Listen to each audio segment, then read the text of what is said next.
कौन सोच सकता था कि एक साधारण सा दूध का डिब्बा रे के हाथों में आते ही जेल तोड़ने का सबसे बड़ा हथियार बन जाएगा। लेकिन जैसे ही रे ने उस डिब्बे को फाड़ा, उसमें से एक पतली चमकदार प्लास्टिक की शीट बाहर निकली। मौका मिलते ही उसने उस शीट को जेल के गेट पर लगे पासवर्ड लॉक के ऊपर सावधानी से चिपका दिया। जब गार्ड ने पासवर्ड टाइप किया तो उसकी उंगलियों के निशान उस शीट पर साफ छप गए। रे ने एलिमिनेशन मेथड का इस्तेमाल करते हुए जल्द ही सही पासवर्ड का कॉम्बिनेशन ढूंढ निकाला। लेकिन असली चुनौती अभी बाकी थी। गेट के बाहर हाथ कैसे पहुंचाया जाए। रे ने टॉयलेट पेपर को पानी में भिगोकर छोटी छोटी गोलियां बनाई और उनमें टूथपेस्ट मिलाकर एक चिपचिपा मिश्रण तैयार किया। फिर एक बड़े कागज की शीट में इन्हें लपेटकर उसने एक अनोखा चिपचिपा हथियार बनाया। लेकिन यह सब करने के लिए उसे कैमरे की नजरों से बचना था। रे ने पहले ही गार्ड की दिनचर्या का बारीकी से अध्ययन कर लिया था। हर बार जब गार्ड उसे सेल में बंद करके जाता, वह बाहर सिगरेट पीने और समय बिताने के लिए चला जाता। इस दौरान मॉनिटरिंग रूम 7 मिनट के लिए खाली रहता था। यही रे का सबसे बड़ा मौका था। रे जानता था कि जेल से भागने के लिए 3 चीजें जरूरी हैं। पहला, गार्ड्स की रूटीन की पूरी जानकारी। दूसरा,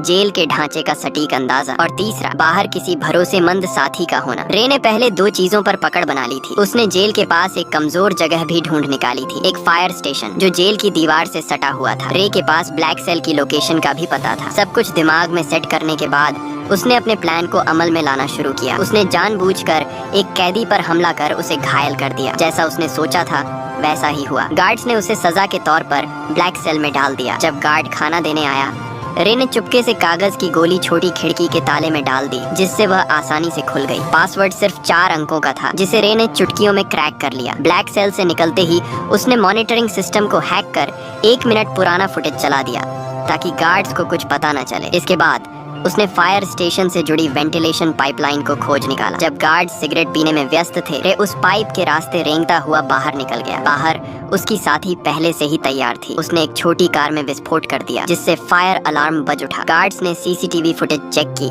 लेकिन सब कुछ सामान्य दिखा। इस बीच रे फायर स्टेशन में दाखिल हो चुका था। उसने जल्दी से एक फायर फाइटर की वर्दी चुराई और फायर ट्रक के नीचे छुप गया। अफरा तफरी का फायदा उठाकर वह ट्रक के साथ घटना स्थल तक पहुंचा और वहां से अपनी साथी की गाड़ी में बैठकर साफ बच निकला। ये रे की 14वीं जेल ब्रेक थी, जहां यह खुलासा होता है कि वह कोई नॉर्मल अपराधी नहीं था। उसका असली काम जेलों की सिक्योरिटी सिस्टम को टेस्ट करना था। असल में वह एक सिक्योरिटी कंपनी का ऑनर था, जिसकी वजह से वह नकली कैदी बनकर जेलों में घुसता और अपनी काबिलियत से बाहर निकलकर यह प्रूफ करता था कि जेल की सिक्योरिटी सिस्टम में सुधार की जरूरत है या नहीं। वह इतनी जेलों से भाग चुका था कि लोग कहने लगे कि यह बंदा किसी भी जेल को एस्केप कर सकता है। एक दिन CIA के लोग उसके पास आए और कहा कि उसे एक बहुत कड़ी और खुफिया जेल में जाना होगा, जिसका नाम या लोकेशन किसी को बताने का आर्डर नहीं था। ये मिशन बहुत खतरनाक था। बावजूद इसके रे मान गया, क्योंकि उसे लाखों डॉलर का यह ऑफर वर्थ हिट लगा। कौन जानता था कि पैसा सच में इंसान से कुछ भी करवा सकता है। उन्होंने रे को एक नई पहचान और एक सीक्रेट एग्जिट कोड दिया, जिसका इस्तेमाल वह अगर कुछ गलत हो तो भागने के लिए कर सकता था। जाने से पहले उन्होंने उसके शरीर में एक ट्रैकिंग डिवाइस भी लगाया। जल्दी ही वह दिन आ गया जब उसे जानबूझकर अरेस्ट होना था, लेकिन अचानक कुछ लोगों ने उसे अगवा कर लिया और इलेक्ट्रिक शॉक दे दिया। इससे पहले कि उसे कुछ समझ आता, उन्होंने उसके हाथ से ट्रैकिंग डिवाइस को निकाल दिया और उसे बेहोश कर दिया। जब उसकी आंखें खुली तो उसने खुद को एक अजीब सी जेल में पाया, जिसमें हर रूम कांच का बना हुआ था और वहाँ हर जगह कैमरे थे। उसके आसपास सभी कैदियों को भी ऐसे ही 24 घंटे सुपरविजन में रखा गया था। ये जेल पूरी तरह से हवा में लटकी हुई थी, जिससे कोई भी कैदी जमीन खोदकर भागने का सोच भी न सके। यह देखकर रे को तुरंत समझ आ गया कि वह एक बुरी सिचुएशन में फंस चुका है। वहाँ से जितना जल्दी हो सके निकलने के लिए उसने सीक्रेट कोड बोला, लेकिन जेल का जेलर एक टेढ़े दिमाग का आदमी निकला। उसने बिना कुछ सुने रे को फिर से बंद कर दिया। अब यहाँ ये राज सामने आता है कि जेलर किसी ऐसे आदमी से मिला हुआ था जो रे का दुश्मन था। कुछ देर बाद उसने देखा कि यहाँ के गार्ड्स पूरी तरह से हथियारों से लैस हैं और चेहरे पर काले मास्क लगाकर घूमते हैं, और गार्ड्स की संख्या भी कैदियों से कई ज्यादा थी, जिसकी वजह से उनका जब मन करता वे किसी को भी मारने या पीटने लग जाते। वहीं कैदियों को टॉर्चर करने के लिए एक भयानक कमरा बनाया गया था, जहां अंदर जाते ही तेज रोशनी से आंखें चकाचौंध हो जाती थीं। इसके अलावा वहां का तापमान भी बहुत ज्यादा था, लेकिन इसके बावजूद दर्द को सहते हुए रे जैसे तैसे पूरे कमरे की जांच पड़ताल करने लगा। तभी मुआयना करते हुए उसकी नजर फर्श पर स्टील प्लेट से जुड़ी कील पर पड़ी। उसी मोमेंट उसके दिमाग में एक आइडिया आया। बाहर निकलने के बाद उसने प्लान बनाना शुरू कर दिया। अब जेल से बाहर निकलने के लिए उसे किसी की सख्त जरूरत थी। जैसे ही उसने अपनी पहचान बनानी शुरू की, तभी टाइसन नाम का एक आदमी उससे दोस्ती करने आ गया। उसकी आंखों में अलग ही चमक थी। उसने सीधे पूछा, क्या चाहिए तुझे? रे ने भी कुछ नहीं छुपाया और सीधा कहा, मुझे एक चमकदार आयरन शीट चाहिए जो रोशनी को रिफ्लेक्ट करे, और अगर तुम मुझे यह लाकर देते हो तो हमारी दोस्ती पक्की समझो। इस पर टाइसन भी राजी हो गया। इसके बाद वह सीधा जेलर के पास पहुंच गया और उसे उल्टा सीधा कहने लगा, जिससे टेढ़े दिमाग का जेलर गुस्से में आकर उसे वाटर टॉर्चर देने लगा। हालांकि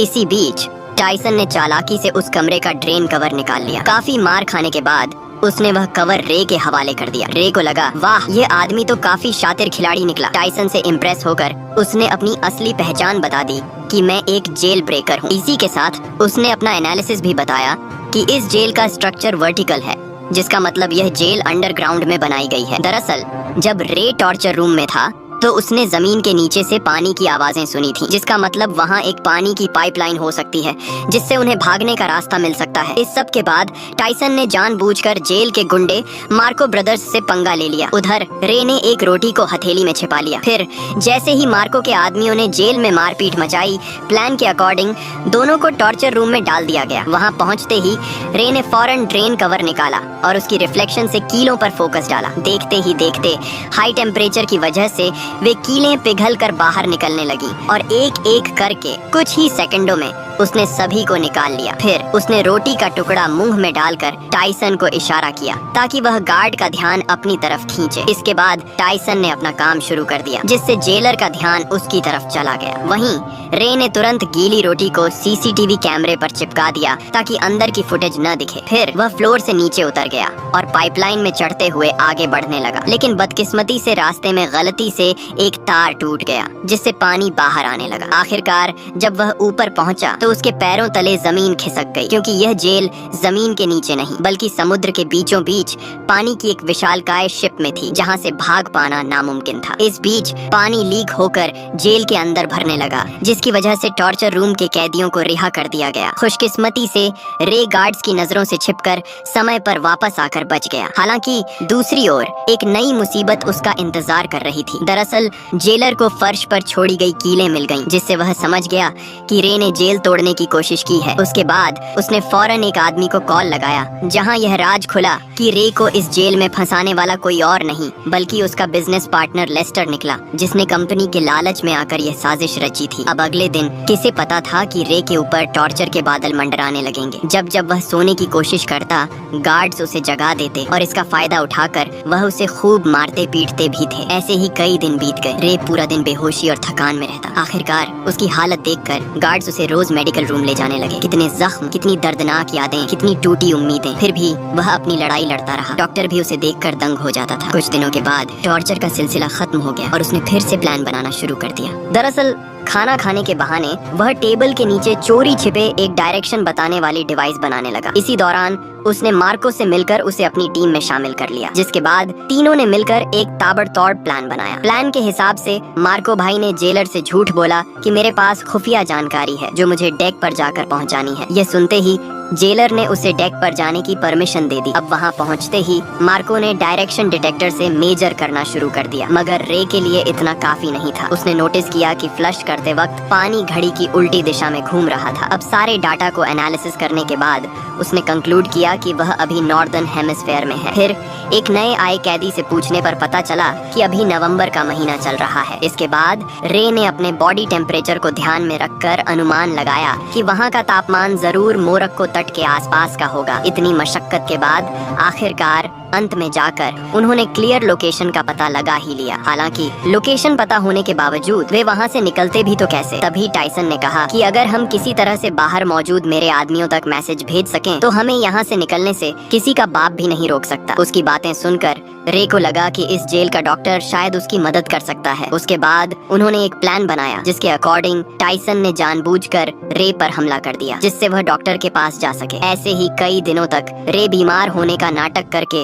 रोजाना डॉक्टर के पास जाने लगा। डॉक्टर को भी रे का दर्द बर्दाश्त नहीं हुआ और वह उसकी मदद करने के लिए राजी हो गया। अब यहाँ यह खुलासा होता है कि दरअसल डॉक्टर भी यहाँ उम्र कैद की सजा काट रहा था, इसलिए उसने रे को उसके परिवार से मिलाने का वादा किया। जिसके बाद उसने गुप्त रूप से रे का मैसेज टाइसन के आदमियों को भेज दिया। सारी तैयारी हो चुकी थी। तभी रात को जेलर ने देखा कि रे दीवार पर कुछ टैप कर रहा है। असल में यह मोर्स कोड था और जब जेलर ने इसे डिकोड किया तो लिखा मिला कि कल सुबह सी ब्लॉक में दंगा होने वाला है। यह देखकर जेलर के पसीने छूटने लगे। उसने तुरंत सी ब्लॉक में 3 गुना सिक्योरिटी बढ़ा दी। अब उसे कौन बताए कि यह तो रे का मास्टर स्ट्रोक था। असली दंगा तो उसके अपने ब्लॉक में होने वाला था जहां सिर्फ 2 गार्ड्स ही बचे थे। अब जल्दी ही अगली सुबह 2 गैंग्स आपस में भिड़ जाते हैं। इस हंगामे का फायदा उठाकर रे, टाइसन और मार्को वहां से भाग निकलते हैं। तभी भागते भागते रे कैमरे के सामने आकर जेलर को चिढ़ाता है। गुस्से में आकर जेलर सभी गेट्स को बंद करवा देता है। फिर तीनों पाइपलाइन के रास्ते से जेल की छत की तरफ चढ़ते हैं। जब वे डेक के बिल्कुल पास पहुंचते हैं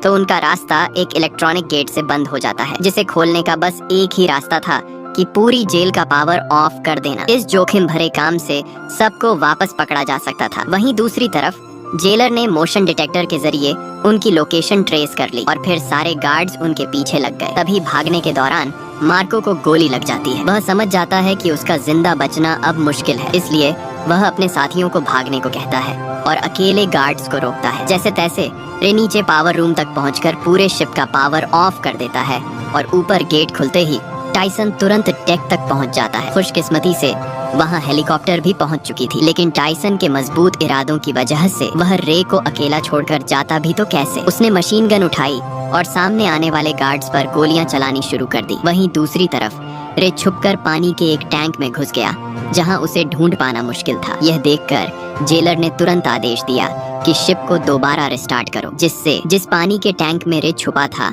वह अपने आप फ्लश होने लगा, जिससे रे फौरन समुद्र में जा गिरा। रे का दिमाग देखकर जेलर के तो होश ही उड़ गए। वहीं इधर टाइसन ने एक बंदूक उसकी तरफ फेंकी। रे ने तुरंत कैच किया और कुछ गोलियां फायर कर दी, जिससे जेलर के पीछे रखे तेल के ड्रम फट गए। इसी के साथ जेलर की वही मौत हो गई। अब सब कुछ शांत हो गया और वे दोनों अफ्रीकन तट पर पहुंच गए। अचानक सामने से एक गाड़ी आई जिसमें से एक लड़की उतरी। वह लड़की और कोई नहीं बल्कि जेसिका निकली, जिसने रे को यह मिशन का ऑफर दिया था। तब रे को पूरी बात समझ आई। ये सारा प्लान टाइसन की बेटी का था। दरअसल जेसिका ने अपने पिता को बचाने के लिए उसे जेल में भिजवाया था और रे की चालाकी से उसे बाहर भी निकलवा लिया। आखिरकार रे के चेहरे पर एक प्यारी सी मुस्कान खिल उठी और ऐसे ही संघर्ष और हार न मानने के जज्बे से वे लोग अपने परिवार से वापस मिल सके। यही मुलाकात इस खूबसूरत फिल्म का अंत बन गई। तो दोस्तों, आशा है आपको कड़ी मेहनत और उम्मीद से भरी ये मूवी पसंद आई होगी। अगर पसंद आई है तो प्लीज नीचे आ रही इन वीडियोस को भी जरूर देखें और वीडियो को लाइक करके चैनल को सब्सक्राइब कर लें, जिससे आपको और भी मूवीज देखने मिल सकें।